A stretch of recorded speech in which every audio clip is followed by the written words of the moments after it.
سید سجاد رونے لگے. یہ محبت ہے کس سے؟ شیعوں سے. اپنی قدر، اپنی ویلیو، اپنی حقیقت جانے اہل بیت اطہار کتنی لطافت رکھتے ہیں. امام سید سجاد رونے لگے کہ مولا آپ کیوں رو رہے ہیں؟ کہ میرے لیے بڑا خار و ستم ہے کہ میرے پاس میرا چاہنے والا کوئی آئے اور میں اس کی مدد نہ کر پاؤں. کہ میرے لیے بڑا ستم ہے، بڑا ستم ہے کوئی چاہنے والا میرے پاس آئے اور میں اس کی مدد نہ کر پاؤں. چاہنے والے میرے پاس کچھ نہیں ہے فی الحال جو میں تیری مدد کر سکوں. میرے گھر میں خود کچھ کھانے کے لیے نہیں ہے، میں کیسے تیری مدد کروں؟ چاہنے والا گھر سے باہر نکلا. جیسے ہی دروازے پہ پہنچا ایک ناصبی اہل بیت کو کھلم کھلا گالیاں دینے والا دروازے پہ کھڑا تھا. مذاق کرنے لگا، مذاق اڑانے لگا. اچھا جی، بڑے لمبی لمبی باتیں کرتے ہو، بڑے نعرے لگاتے ہو، بڑا چیختے ہو، بڑا چلاتے ہو کہ اہل بیت چاہیں تو یہ کر دیں، اہل بیت چاہیں تو وہ کر دیں. کیا رہا تمہیں سید سجاد نے 2 روٹیاں تک نہ دے پائی؟ تم انہی کی محبت کا دم بھرتے ہو، انہی کی محبت کے نعرے لگاتے ہو. بعض اوقات دشمن آپ سے کہتا یا نہیں کہتا ہے بڑے آئے کہنے والے یا علی مدد، بڑے آئے کہنے والے علی مدد کرتے ہیں. کہاں گیا تمہارے علی؟ نعوذ باللہ. کہاں گیا تمہارا امام زمانہ؟ نعوذ باللہ. یہ دشمن ہمیں تانے دیتا ہے. کہاں گیا تمہارا امام زمانہ؟ غار میں ہے کسی، مدد نہیں کر رہا ہے تمہارا امام زمانہ. چاہنے والا دیکھیں، میں نے شروع میں بیان کیا تھا کہ ہر انسان کی معرفت کا لیول الگ ہوتا ہے. اب اس کی معرفت جھنجھلا گئی، غصہ آ گیا، غضب طاری ہوا. امام سید سجاد کے پاس پہنچا کہ مولا مجھے اپنی غربت پہ کوئی افسوس نہیں ہے، میں غریب ہوں، میرے پاس کچھ نہیں ہے، مجھے اس پہ کوئی افسوس نہیں. لیکن مولا یہ جو آپ کا دشمن یہ تانا دے رہا ہے، اس تانے پہ مجھے افسوس ہے.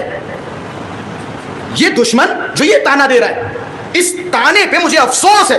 مولا یاد رکھیے میں گھر کے باہر نہیں نکلوں گا اس تانے کے ساتھ، اس تانے کے ساتھ میں گھر کے باہر نہیں نکلوں گا. آپ کا دشمن ایسے ایسے تانے دے رہا ہے، مولا اس تانے نے مجھے بے چین کر دیا ہے. مولا سجاد نے فرمایا اچھا دشمن تمہیں تانا دے رہا ہے، ٹھیک ہے آؤ. گھر میں گئے، مولا نے فرمایا 2 روٹیاں میرے یہاں سوکھی پڑی ہوئی تھی، میں نے تمہیں دی نہیں. میں نے سوچا کہاں تم ان سوکھی روٹیوں کو لے جاؤ گے. اب ظاہر سی بات ہے دشمن جب تمہیں تانا دے رہا ہے تو لو بسم اللہ، یہ 2 سوکھی روٹیاں ہیں، لے جاؤ، شاید ان سے تمہارا کوئی کام بن جائے. سوکھی روٹیاں لے کے چاہنے والا باہر آیا. ایک مقام پہ پہنچا تو ایک شخص مچھلی لیے کھڑا تھا. کہنے لگا صاحب میرے پاس مچھلی ہے، تمہارے پاس روٹی ہے، اگر ہو سکے تو یہ 2 روٹیاں مجھے دے دو، میری مچھلی تم لے لو. یہ دیکھیں تدبیر کہاں سے ہوتی ہے، تدبیر کہاں سے ہوتی ہے. تم پوری زندگی رزق کے پیچھے بھاگتے ہو، جناب یہ کام ہو جائے، وہ کام ہو جائے. تمہاری تقدیر میں جتنا رزق لکھا ہے اتنا تمہیں ملے گا، اتنا تمہیں ملے گا. جناب تم کسی کے پیچھے لگے رہو مثال کے طور پہ، اس کا رزق کاٹنے کے چکر میں، اسے پریشان کرنے کے چکر میں. اگر اللہ تبارک و تعالیٰ نے ارادہ کر لیا اسے عزت دینے کا تو تم ہوتے کون ہو؟ ہوتے کون ہو؟ اللہ اسے عزت دے کے رہے گا. اس نے وہ مچھلی جو بدلی تھی، گھر آیا، مچھلی کا پیٹ پھاڑا تو مچھلی سے ایک سچا موتی نکلا، سچا موتی نکلا. ہم سوکھی 2 روٹیاں، مچھلی اس کے عوض ملی، ایک سچا موتی نکلا. اب ظاہر سی بات ہے مولا کا چاہنے والا ہے، زاہد ہے، متقی ہے، پرہیزگار ہے، متدین ہے. اب اس کے ذہن میں خیال ہے میں نے مچھلی تو لے لی لیکن شاید اسے یہ معلوم نہیں ہے کہ اس مچھلی کے پیٹ میں موتی ہے.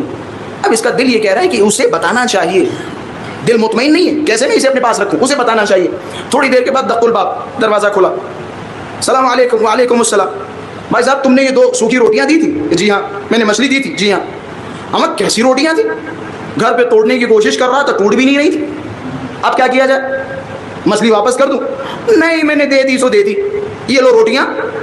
ایک لفظ کہا، مچھلی، اور مچھلی میں جو کچھ ہے وہ تیرا.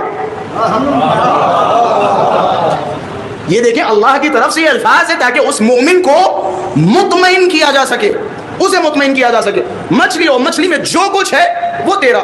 اب جملہ میں کہتا چلوں، روٹیاں جہاں سے آئی تھیں وہیں پہنچ گئیں، لیکن راستے میں ایک غریب کو امیر بنا کے آئیں. جہاں سے چلی تھی روٹیاں وہیں پہنچی، لیکن راستے میں ایک غریب اور نادار کو امیر بنا کے آئیں.